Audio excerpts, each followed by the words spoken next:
This YouTube channel does not promote any violent, harmful, or illegal activities.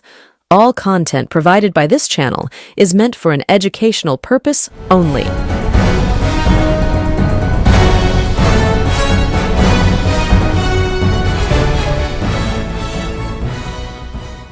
নমস্কার, আমি প্রতিবেদক সায়ন্তন চক্রবর্তী। আপনারা দেখছেন বঙ্গচক্র ইউটিউব চ্যানেল। দেখুন, তৃণমূল কংগ্রেসের ৮০ জন বিধায়কের মধ্যে ইতিমধ্যেই ঋতব্রত বন্দ্যোপাধ্যায় এবং সন্দীপন সাহা দল থেকে এক্সপেলড, অর্থাৎ তৃণমূল কংগ্রেস থেকে তাদেরকে বহিষ্কার করা হয়েছে। তাও তৃণমূল কংগ্রেসের একাধিক, প্রায় গরিষ্ঠ সংখ্যক, প্রায় ৬০ জনের কাছাকাছি বিধায়ক ঋতব্রত বন্দ্যোপাধ্যায়কে বিরোধী দলনেতা হিসাবে মেনে নিয়েছেন এবং দেখা গেল বিধানসভায় তারা স্পিকারের কাছে চিঠি দিলেন, স্পিকারও তাদের সেই দাবি মেনে নিয়ে বিরোধী দলের ঘর খুলে দেওয়ার নির্দেশ দিলেন। দেখা গেল ঋতব্রত বন্দ্যোপাধ্যায় ৬০ জন বিধায়কের উপস্থিতিতে সাংবাদিক সম্মেলন করে বললেন যে তিনি বিরোধী দলনেতা, তার পাশাপাশি সন্দীপন সাহা থেকে শুরু করে শিউলি সাহা, এরা সকলে সহ বিরোধী দলনেতা হয়েছেন, চিফ হুইপ হয়েছেন আখরুজ্জামান।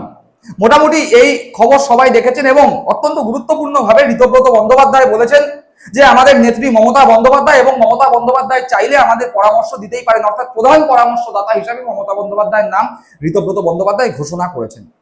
কিন্তু এই যে ঋতব্রত বন্দ্যোপাধ্যায় এবং সন্দীপন সাহা যারা তৃণমূল কংগ্রেস থেকে বহিষ্কৃত, তার পাশাপাশি তৃণমূল কংগ্রেসের প্রতীকে নির্বাচিত যে সমস্ত বিধায়করা ঋতব্রত বন্দ্যোপাধ্যায়, সন্দীপন সাহাকে সাপোর্ট করে তৃণমূল কংগ্রেসের মূল দল থেকে ভেঙে গিয়ে নতুন তৃণমূলপন্থী হয়েছেন, তাদের বিধায়ক পদ যে কোনো মুহূর্তে খারিজ হয়ে যেতে পারে।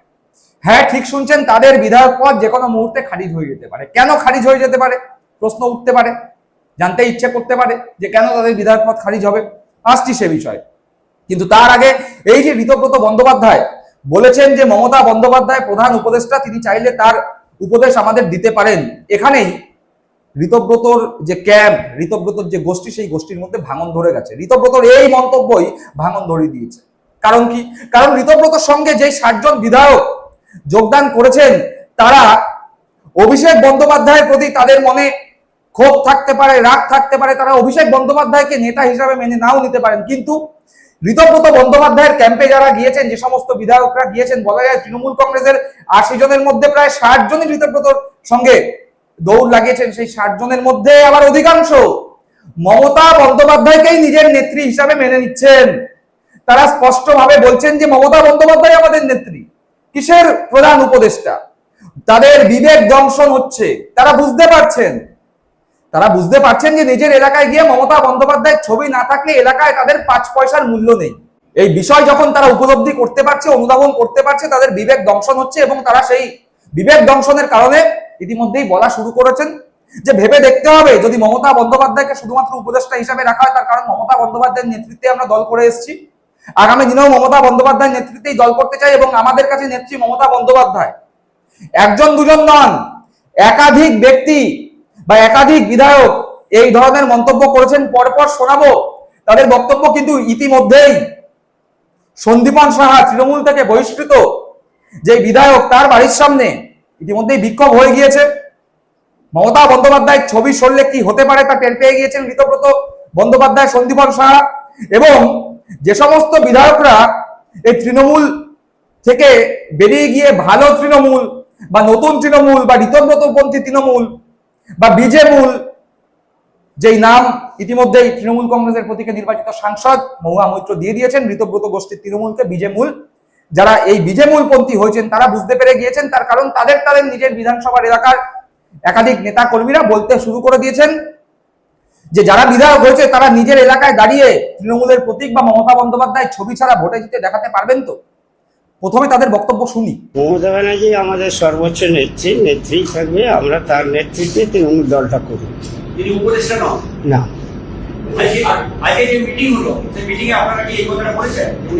আজকে এই বিষয়ে মিটিং হয়নি, গতকাল হয়েছিল আলোচনা। তো আজকে এই এলাকার পরিস্থিতি নিয়ে আলোচনা হয়েছে, যেখানে কেস টেস হচ্ছে, পুলিশ অত্যাচার করছে, এইসব নিয়ে আলোচনা হলো।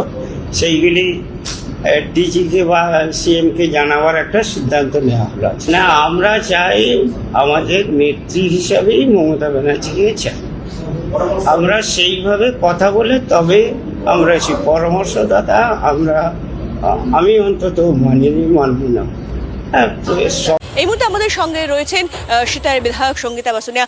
দিদি, আজকে মিটিংয়ে আপনি জয়েন করলেন ঋতুব্রত বন্দ্যোপাধ্যায়? না, আমি কালকেই জয়েন করেছি। আচ্ছা, আপনি কি ওখানে সই করেছিলেন? হ্যাঁ 58 জনের যে সই, হ্যাঁ হ্যাঁ হ্যাঁ হ্যাঁ। কেন আপনি তো কুচবিহারের একমাত্র বিধায়ক, কিন্তু আপনি সেক্ষেত্রে কেন এই সই করলেন, কেন জয়েন? 5টা জেলার মধ্যে আমি একা, আমি দিশা পাচ্ছিলাম না। আর দিদি তো আমাদের সাথে আছেনই, মমতা ব্যানার্জি তো আমাদের সাথে আছেনই, দিদি আমাদের সাথে আছেন। সবাই মিলে যারা আমরা করেছি সবাই তো একসাথে টিএমসি আমরা। যে নতুন ব্লকটা তৈরি হলো ঋতুব্রত বন্দ্যোপাধ্যায়কে বিরোধী দলনেতা করে, তারা তো স্পষ্ট বলছেন যে মমতা বন্দ্যোপাধ্যায়কে পরামর্শদাতা হিসেবে চাইছেন, মানে অ্যাডভাইজার। এবার তার অ্যাডভাইস নেবেন বা নেবেন না সেটা তাদের বিষয়, যদিও মমতা বন্দ্যোপাধ্যায়কে নেত্রী বলে মানছেন। তো এই জায়গা থেকে দাঁড়িয়ে আপনার হাজবেন্ড আমরা জানি তৃণমূলের এই মুহূর্তে সাংসদ, তার অবস্থান কি হবে? না, আমরা দুজনেই এক। এখানে আমাদের দিদি আছেন, দিদি এখনও আছেন, সবসময় থাকবেন। দিদি ছাড়া আমরা চলতে পারবো না। এইখানে যে 58 জন সই করেছেন তারা স্পষ্ট বলেছেন যে অভিষেক বন্দ্যোপাধ্যায়ের নেতৃত্ব তারা মানছেন না। না, আমি এরকম কথা বলি না, কারণ তারা বলতে পারেন। আমি এরকম কথা, তাদের নেতৃত্ব মানছি না এমন কথা নেই। এমন ফলে আমাদের এই রাজনীতিকে কে কার নেতৃত্বে মানবে না মানবে এরকম কোনো কথা নেই। হতে পারে ঘুরিয়ে আবার আসতে পারে। আপনি অভিষেক বন্দ্যোপাধ্যায়কে নেতা হিসেবে হ্যাঁ, আমি তো মানবো না, কেন না মানার কি আছে? দিদিকেও মানছি, দাদাকেও মানছি। ঘটনাটা খুবই দুঃখজনক ব্যাপার। আমি আমার বক্তব্য অলরেডি আমার ফেসবুক পেজে দিয়ে দিয়েছি। আমরা তৃণমূল কংগ্রেস দলটা করি মমতা বন্দ্যোপাধ্যায়কে দেখে, মমতা বন্দ্যোপাধ্যায়ের আদর্শে অনুপ্রাণিত হয়ে আমরা দলটা করি। তো কেউ কেউ গেছেন বা এসব কথা বলেছেন, আমি সংবাদ মাধ্যমে দেখেছি। তার মধ্যে আমাদেরও যিনি বিধায়ক ছিলেন, মানে আছেন এখনো, যাকে এলাকার মানুষ ভোট দিয়ে বিধায়ক করেছে, উনি কেন এই জিনিসটা করেছেন এর জবাবদিহি উনি করতে পারবেন। এটা আমরা বলতে পারবো না এই মুহূর্তে, আর বলাটা আমার পক্ষে শোভনীয় নয়। ওনার ভালোটা উনি বুঝেছেন বা কি করেছেন সেটা উনি বলতে পারবেন, এটা আপনি ওনার থেকেই জেনে নেবেন। আমরা মমতা বন্দ্যোপাধ্যায়ের সঙ্গে আছি, মমতা বন্দ্যোপাধ্যায় দল করব এবং মমতা বন্দ্যোপাধ্যায়ের নেতৃত্বে আমরা লড়াই করব এবং আগামী দিনে আমরা এই তৃণমূল কংগ্রেস দলটাকে নিয়েই এগিয়ে যাব এবং যেভাবে আমাদের বিজেপি সেন্ট্রাল গভর্নমেন্ট সমস্ত শক্তিকে প্রয়োগ করে বাংলায় ভোট লুট করে এসআইআর নামক যে চক্রান্ত ওনারা করেছিলেন, সেই চক্রান্তের পরিপ্রেক্ষিতে বাংলায় যে ওনারা ক্ষমতায় এসছেন, এটা মানুষের ভোটে নয়, এটা পুরোপুরি ম্যানমেড বলা যেতে পারে। তার বিরুদ্ধে আমাদের লড়াই চলবে। আমরা নেত্রীর নির্দেশের অপেক্ষায় রয়েছি। আগামী দিনে নেত্রী যে প্রোগ্রাম আমাদের দেবেন, আমরা সাংরাইলের আপামর কর্মী সবাই মিলে ঝাঁপিয়ে নেত্রীকে আবার নেত্রীর জায়গায় নিয়ে আসবে। শুনলাম একাধিক তৃণমূল কংগ্রেসের বিধায়কের বক্তব্য এবং পাশাপাশি সে সমস্ত বিধায়কদের এলাকার যারা তৃণমূল কংগ্রেসের নেতা রয়েছেন, যারা কর্মী রয়েছেন, তাদের বক্তব্য। অর্থাৎ কোথাও না কোথাও এই সমস্ত বিধায়করা বুঝতে পেরে গিয়েছেন যে দলে তাদের 5 পয়সার মূল্য নেই যদি না মমতা বন্দ্যোপাধ্যায়ের ছবিটা থাকে। মমতা বন্দ্যোপাধ্যায়ের ছবি তৃণমূল কংগ্রেসের প্রতীক না থাকলে নিজেদের এলাকায় তাদের কেউ খোঁজ খবরটা পর্যন্ত নেবে না, তাদের কোনো গ্রহণযোগ্যতা নেই।